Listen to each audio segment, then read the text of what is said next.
Hello guys, welcome back to 1878 Blues. This is the match preview for Everton v Arsenal at Goodison Park at I think 12:30 on Saturday. If we can get this to 25 likes, that would be great. Yeah, this is the start of 18 cup finals now, if you could say it like that, because we've got a new manager in place with Sean Dyche.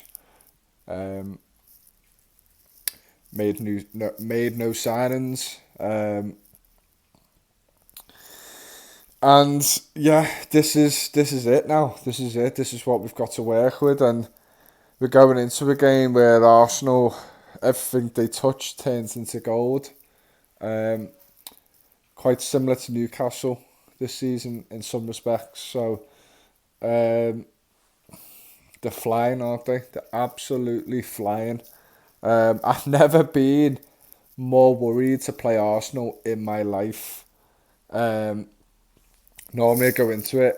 I wouldn't say the away games, you always play shite at their ground, but at Goodison we always seem to give them a game and quite a few times beat them dramatically, like last season with the Damari Gray last minute winner or whatever it was. It was close to the end. But it's a complete different test to last year, regardless of how bad we was last year. We are worse this year, evidently with the points tally and yeah, the way the club's run at the moment. And then Arsenal completely flying, um, which is strange to see because I haven't seen them do this type or have this type of form since 2008, 2009, I think. I can't remember the last title challenge, but I think it was then. Um, and yeah, I've said to me thumbnail that we're gonna need a miracle. Um, but miracles do happen in football. Stranger things have happened in football where everything looks like it's going against you. You're being hit in every sense of the word of every single part of your body and your mind with this club. It's completely destroyed the fans, especially the past month. Um,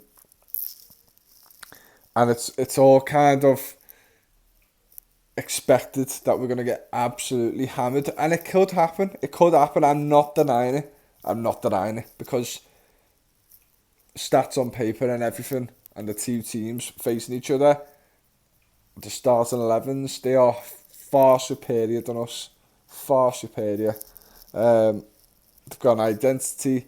They've got a willingness to win. Um, I'll say they work hard every game. And if they just got it right now. And if you could put a bet on it, you would put a bet on a 5-0, 4-0 win, whatever. But you just never know. And I've been getting these itchy feelings for a while that we'll beat someone. And my predictions have been fucking shocking recently. But I'm getting a funny feeling. And even before, and I'm still getting that feeling after that absolute show of a transfer window we just had. I'm getting a weird feeling that we're gonna pull something off, but basically it could either be a 1-0 to us. I can hear thousands of people laughing now, um, and it could be a 4-0, 5-0 defeat. But just because of the way Sean Dyche sets up, I don't think if we did stay up this season, which would be miraculous, I can't see him keeping to that style we did at Burnley, but I've already spoken about what I think he could potentially do for us and people underrate him. But we're just going to have to see how he does in the future, even if he is still here. Um, but with this game and for the rest of the season, it's going to be defence and then just whip balls into the box and just play the old-fashioned 4-4-2 English, dogged, non-Premier League type of football to win games. And I think Arsenal will be aware of that.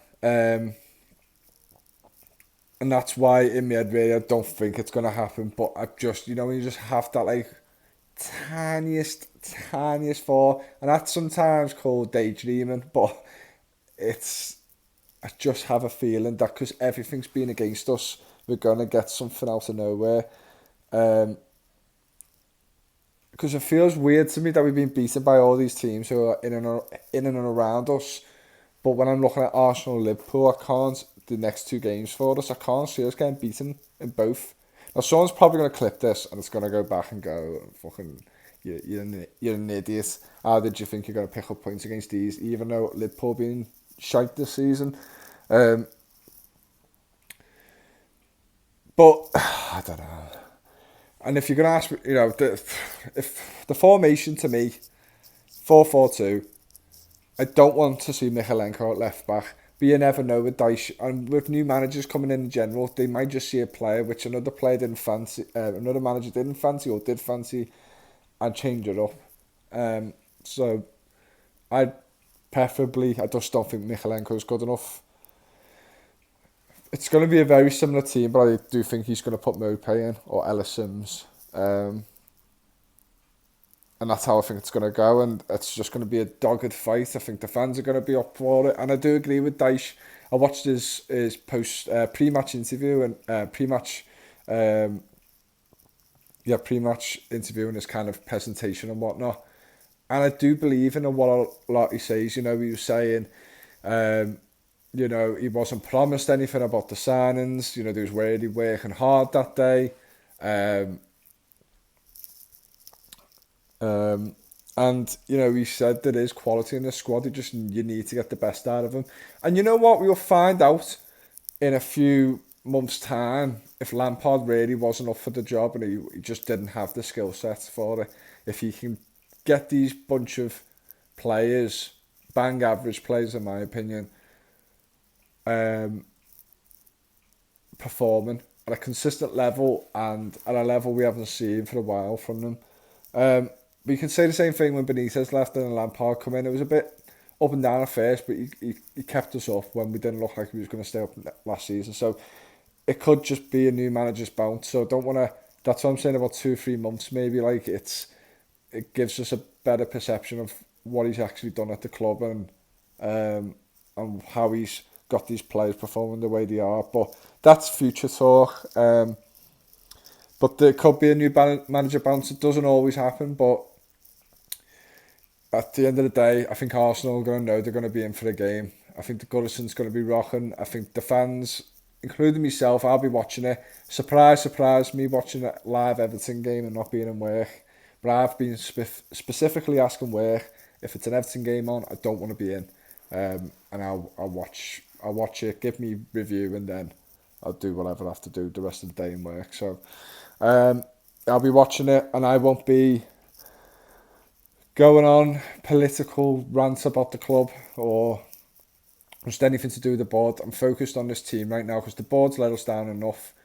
I want to fucking speak to them, and I want to be focused on the team getting these 3 points. I want to have Sean Dyche. I want to give him a nice warm welcome, even though I'm in my living room or in my bedroom, wherever I am watching it. I'll be doing it.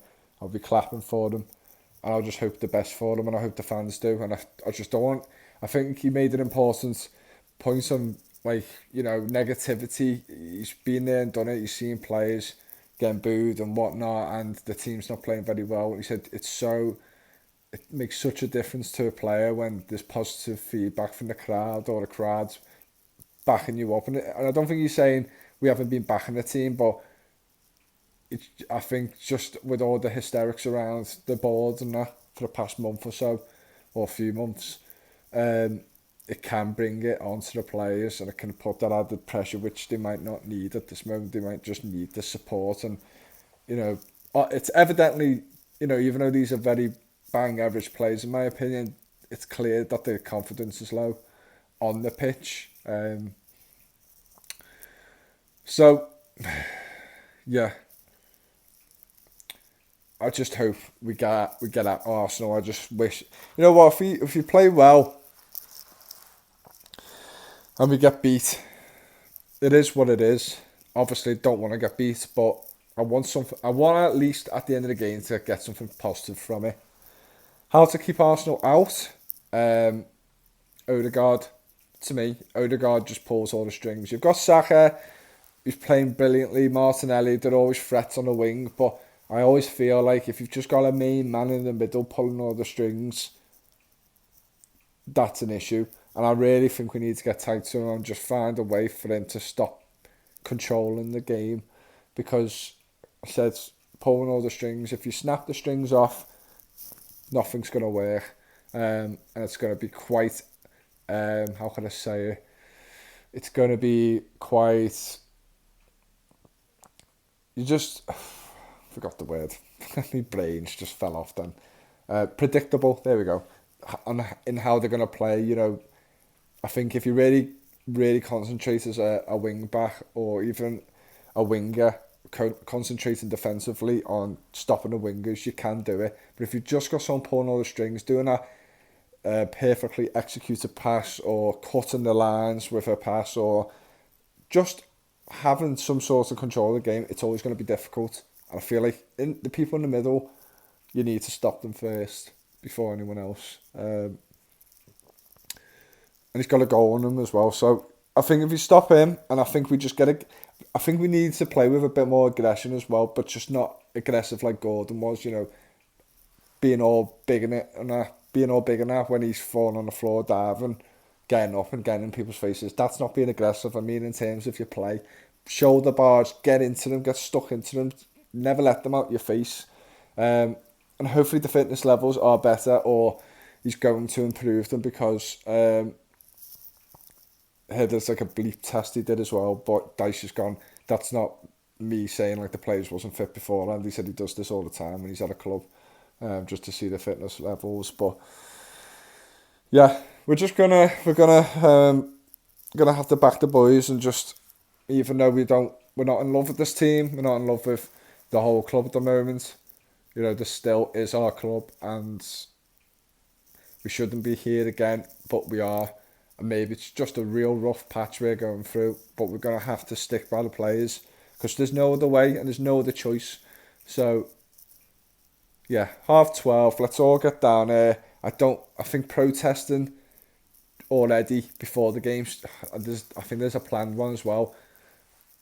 A peaceful one wouldn't be an issue, but if it's all aggressive and stuff, I think again it's just not gonna help. And I think we can keep that. And he said, you know, anyone who's disgruntled like about the situation, like, just keep it for a few weeks, or just try and lay off it, and just try and focus on his team, because we've got a tough battle ahead. But yeah, that's all I have to say. I think all the words, I think we've spoken enough in the past few weeks, myself and many others, and Sky Sport, you know, all the media basically have just gone on and on and on about us. I think it's time to stop talking and start performing, and I just hope I come out of that game, whatever happens, I feel better about the situation, a bit more positive.